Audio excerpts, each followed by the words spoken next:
Hello guys, welcome back to my channel. আজকের ভিডিওতে যে টপিকটা নিয়ে ডিসকাশন করব সেটা হচ্ছে আইটির রেজাল্ট এবং তার সাথে সাথে মার্কেটের দিক, অর্থাৎ মার্কেট কোন দিকে যাচ্ছে, কী রকমভাবে এই কোয়ার্টারলি রেজাল্টের পর মার্কেটের বিন্যাসটা তৈরি হবে এবং আজকের মার্কেটটা কীরকম ছিল। তো প্রথম কথা হচ্ছে, আজকে টিসিএসের কোয়ার্টারলি রেজাল্ট বেরোলো এবং সেটা মার্কেট আওয়ারের পরেই রিলিজ করলো। এখন যেটা বিষয় সেটা হচ্ছে, এই কোয়ার্টারলি রেজাল্টে টিসিএস অ্যাভারেজ টাইপের একটা রেজাল্ট করেছে। অ্যাভারেজ টাইপের রেজাল্ট এটা বলছি তার কারণ হচ্ছে, ইয়ার অন ইয়ার অর্থাৎ লাস্ট ইয়ার এই সময়ে কোয়ার্টারলি রেজাল্ট যেরকম ছিল তার থেকে বেটার রেজাল্ট হয়েছে। বাট যদি আমি লাস্ট কোয়ার্টারের রেসপেক্টে বিচার করি তাহলে সেক্ষেত্রে কিন্তু রেজাল্টের অবস্থা খুব একটা ভালো নয় এবং রীতিমতো লাস্ট কোয়ার্টারের থেকে এই কোয়ার্টারের রেজাল্ট কিছুটা খারাপ এসছে। এখন এই যে বিষয়টা, এটাকে কম্পেনসেট করার জন্য টিসিএস ম্যানেজমেন্ট 11 টাকা করে ডিভিডেন্ড ঘোষণা করেছে পার শেয়ার।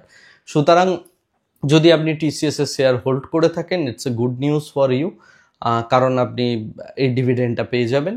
এবং এর সাথে সাথে যেটা ইম্পর্টেন্ট সেটা হচ্ছে আইটির মধ্যে প্রেশার থাকবে, এটা মোটামুটি বোঝা যাচ্ছে।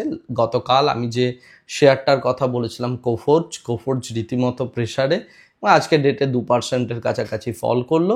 ওভারঅল আমরা যদি মার্কেটের দিকে তাকাই, ডোনাল্ড ট্রাম্পের ট্যারিফ ওয়ারকে কেন্দ্র করে যে আনসার্টেনটি তৈরি হয়েছে সেই কারণে মার্কেট রীতিমতো প্রেশারে এবং 25,500, 25,450 এই সমস্ত জায়গাগুলোই সকাল থেকে রীতিমতো কল রাইটিং হলো এবং যার ফলস্বরূপ আমরা দেখলাম মার্কেটকে ডাউনওয়ার্ড নিচের দিকে যেতে।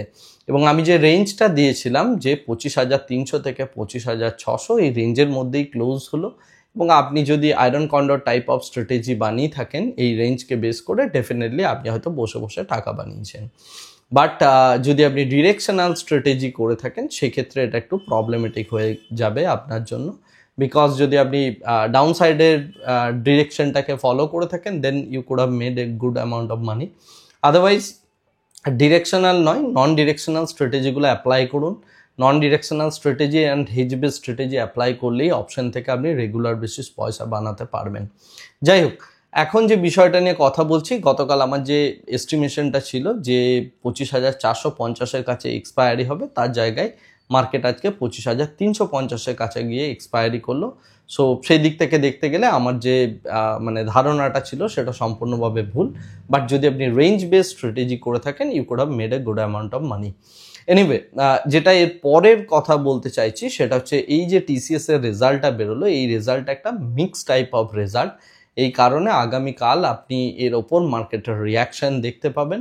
সুতরাং যদি মার্কেট পজিটিভ সাইড যায়, টিসিএস সামথিং যদি বুলিশ মোমেন্টাম দেয় তাহলে সেক্ষেত্রে আপনি এখানে ট্রেড তৈরি করতে পারেন। আর না হলে আজকের লোয়ের নিচে আপনি কিন্তু অবশ্যই একটা শর্ট পজিশন বানাতেই পারেন। টু সাম এক্সটেন্ট একটা শর্ট হয়ে যেতেও পারে, ভালো প্রফিটেবিলিটি আপনি পেতে পারেন। যাই হোক, এটাই হচ্ছে মার্কেটের স্ট্রাকচার এবং কোয়ার্টারলি রেজাল্টকে কেন্দ্র করে যেটুকু কথা বলা ছিল সেটাই। এখন যেটা বিষয় সেটা হচ্ছে, ট্রাম্পের যে ট্যারিফ ওয়ার, সেই ট্যারিফ ওয়ারকে কেন্দ্র করে নতুন কোনো কমেন্ট্রি বা নতুন কোনো নিউজ আজকের ডেটে অ্যাটলিস্ট আসেনি। সুতরাং সেই দিক থেকে দেখতে গেলে মার্কেট মোটামুটিভাবে একটা স্টেবল পজিশনে রয়েছে। কিন্তু গ্লোবালি যে ঘটনাটা ঘটছে সেটা হচ্ছে, ডোনাল্ড ট্রাম্প তিনি কপারের ওপর 50%-এর কাছাকাছি ট্যারিফ অ্যানাউন্সমেন্ট করেছেন এবং 50% ট্যারিফ অ্যানাউন্সমেন্ট করার জন্য যে ঘটনাটা ঘটেছে সেটা হচ্ছে যে 1 তারিখ থেকে এই 50% ট্যারিফের যে প্রসিডিওরটা বা এই 50% ট্যারিফটা ইউএসএতে লাগু হয়ে যাবে। যে কারণে গ্লোবালি যত কপার আছে, অর্থাৎ যেখানে যত কপারের ইনভেন্টরি আছে, সেগুলো সমস্ত কিছু তার আগেই ইউএসএতে মুভ করিয়ে নেওয়ার চেষ্টা করছেন কপারের যারা ইম্পোর্টার এবং এক্সপোর্টার আছেন তারা। এবং এর ফলে যে জিনিসটা হচ্ছে যে লোকালি যে সমস্ত দেশগুলো রয়েছে বা ইন্টারন্যাশনালি যদি আমরা দেখি, কপার প্রাইস কিন্তু ধীরে ধীরে রাইজ করছে। হ্যাঁ, ইন্ডিয়ার MCX যদি আপনি দেখেন সেখানে রাইজ করেনি আমাদের দেশের, বাট আপনি যদি ইন্টারন্যাশনাল কপার প্রাইস দেখেন সেখানে 2%-এর উপর রাইজ করেছেন। অ্যানালিস্টদের যেটা বক্তব্য সেটা হচ্ছে এটা 10%-এর ওপর কিন্তু রাইজ করতে পারে। তো এই হচ্ছে আপাতত মার্কেটের আউটলুক। আর বিটকয়েন যেটা রয়েছে, বিটকয়েন মোটামুটিভাবে এখন অল টাইম হাই এবং ক্রিপ্টোর মধ্যে আমরা একটা পজিটিভ এবং যথেষ্ট স্ট্রং একটা র্যালি দেখতে পাচ্ছি। সুতরাং যদি আপনি ক্রিপ্টো কারেন্সি হোল্ডিং করে থাকেন বা এই রিলেটেড মানে ট্রেড করে থাকেন, then you could have made a good amount of money. এটা হচ্ছে মার্কেটের ওভারঅল সিচুয়েশনস। নতুন করে কিছু বলার নেই। এরপরে দেখা যাক যে ধীরে ধীরে প্রত্যেকটা কোম্পানির কোয়ার্টারলি রেজাল্ট অ্যানাউন্সমেন্ট হবে। আজকে যেরকমভাবে টিসিএস এর রেজাল্ট অ্যানাউন্সমেন্ট হলো এবং এটা সম্পূর্ণভাবে এই ফাইন্যান্সিয়াল ইয়ারের ফার্স্ট রেজাল্ট এবং ফার্স্ট কোয়ার্টারের ফার্স্ট রেজাল্ট, সেখানেই 11 টাকার কাছাকাছি ডিভিডেন্ড অ্যানাউন্সমেন্ট হলো।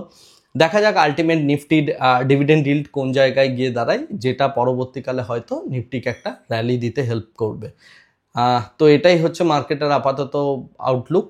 এছাড়া এই মুহূর্তে নতুন কোনো মানে নিউজ নেই। সুতরাং মার্কেটের মধ্যে বড় যে শর্ট পজিশন তৈরি হচ্ছে বা বড় যে লং পজিশন তৈরি হচ্ছে সেরকম কোনো ব্যাপার নেই।